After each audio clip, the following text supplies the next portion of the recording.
What up guys, welcome back to my channel. My name is Tremaine Howard and this is 1307 Designs, your home for all things design and DIY. And today is St. Patrick's Day. That's like the grand signal of the first day of spring. I'm so excited. I'm going to share with you guys how to make this awesome wreath using just mostly greenery in honor of St. Patrick's Day. And yeah, let's get right into it. So the first step is to use your wire cutters to cut each stem off the short green bushels. For this project, I used 6 of the short green bushels. This is going to be the filler, and it's what you're going to have the most of. And this is going to be the basis for this wreath arrangement.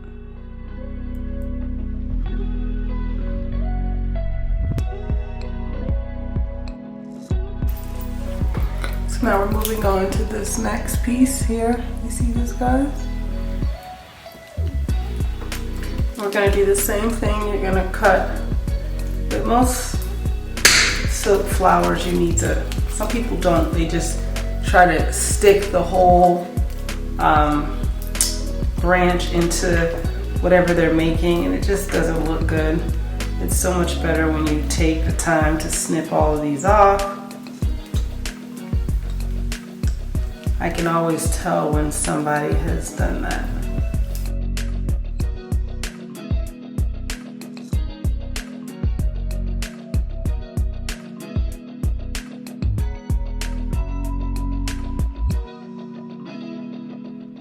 So the last thing you're going to cut is the white flower stalk, but you're not going to separate all the individual flowers. You're going to separate at the individual branches. We're gonna cut the flowers off later on when we add it to the arrangement, but right now it's best at this point just to cut off at the individual branches.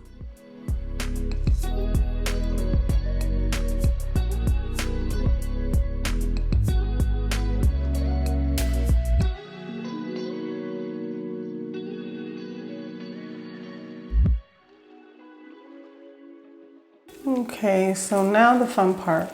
We're gonna take each of these pieces, and I'm kind of have a design in my head, but I'm going to secure it inside of the branches. I'm just gonna tuck the pieces into the branches, and I'm gonna work my way around. You can see I have 2 sticking out, kind of going up this way. I'm gonna zoom in for a closer look, and I'm gonna just keep doing that. I'm kind of going to do it like a fingerprint type pattern. Doing whatever I do to one side, I'm doing to the other side.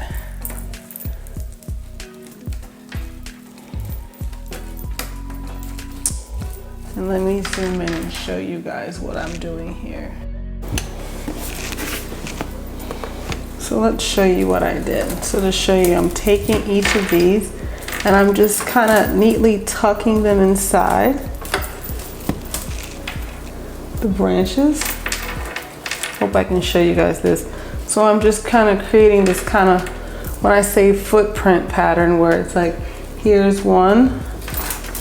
Can you guys see that? So, and I'm gonna just keep doing that all the way around each side. And what I do to one side, I'm going to do to the other side.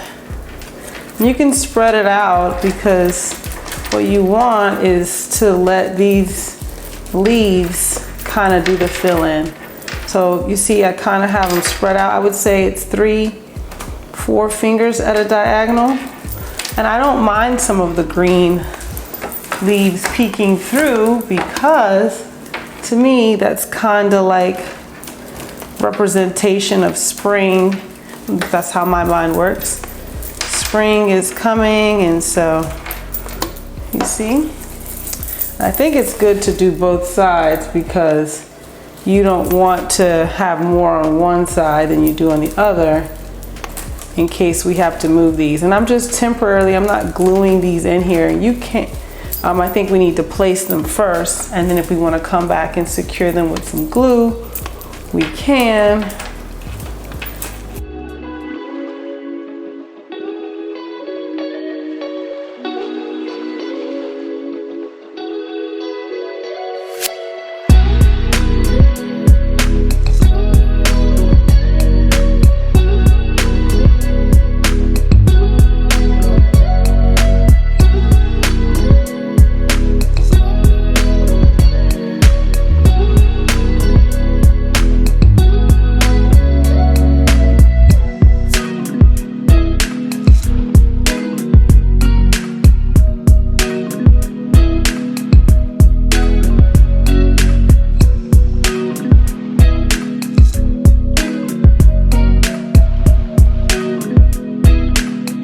Look at this, guys. Oh, yes. Look at this. This is awesome. I think this looks good. Just, you could literally just leave it like that. But no, you know, Tremaine gonna give it that extra, that little bit of extra oomph. But this looks really good like this. I really like this like this. Okay, now let's use the secondary flower or the secondary type of greenery that has a little muted flower. Seeing how this is kind of filling out, I might not need as many of these. So I'm gonna really look for the ones that have a little color on them. So I may not, as you can see, these have these very muted tinges of yellow in the leaves. It's lighter. And it has like these little yellow, little pink buds, almost like flowers that are just budding into spring. So I'm continuing with adding the secondary greenery just like I did the short greenery. Notice that I'm strategically placing each piece. If I put something on one side, I'm going to put it on the other. If I place something on top, I'm going to put it on the bottom. And then I'm going to continuously just do that all throughout the design, making sure things are evenly distributed. I'm looking for blank spaces. Is there any little places that need something? I really think that the two types of greenery really take this wreath to another level. You could leave it with just one type of greenery, but I think that the two different types, especially this particular type of greenery, I don't know if you could see it here, it has that just a little tinge of color. I really just think that adds depth and makes the design look just so much more rich.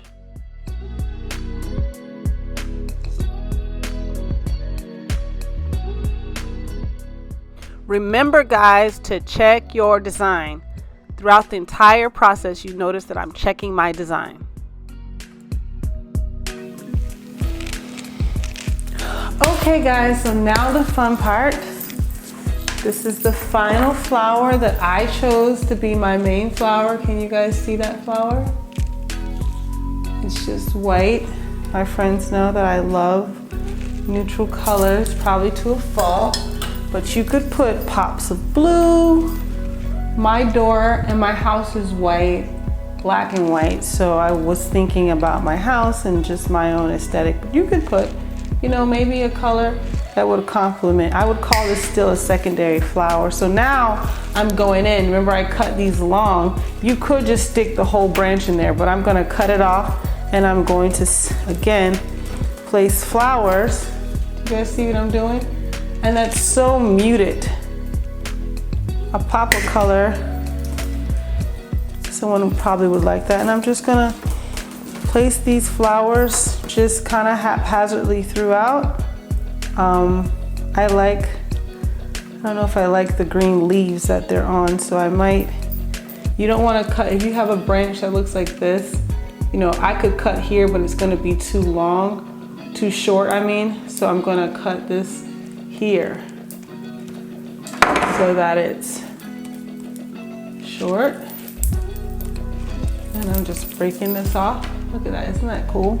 And I'm gonna have the leaf in here and everything, and I'm just gonna kind of just stick it, secure it inside of the I really think I'm not gonna go back and, could go back and glue this all in, but I'm probably not.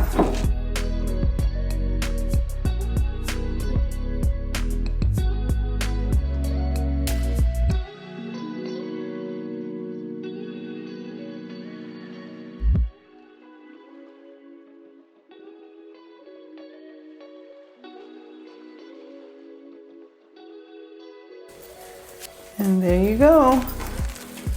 There's my wreath. Isn't that pretty? But look at this, guys. Is this not everything? Look at this. This is so pretty. Look how I just stuck the flowers, and you can see things are just really just tucked into it. And I'm gonna give it a little shake test and make sure that nothing falls out. My mother used to always tell me to do a little shake test. Of course, she would have made me sit down and glue all this in, but that's not happening today. Not today, Satan. That's not happening. This is supposed to be quick, but I'm gonna do a quick little shake test, and you see nothing's fall up. See that? Something fell out. See that fell out? But if you do a little shake test, that fell out somewhere. Let's put it back here. Then that way you'll know what needs to be secured, but you definitely want to do a shake test.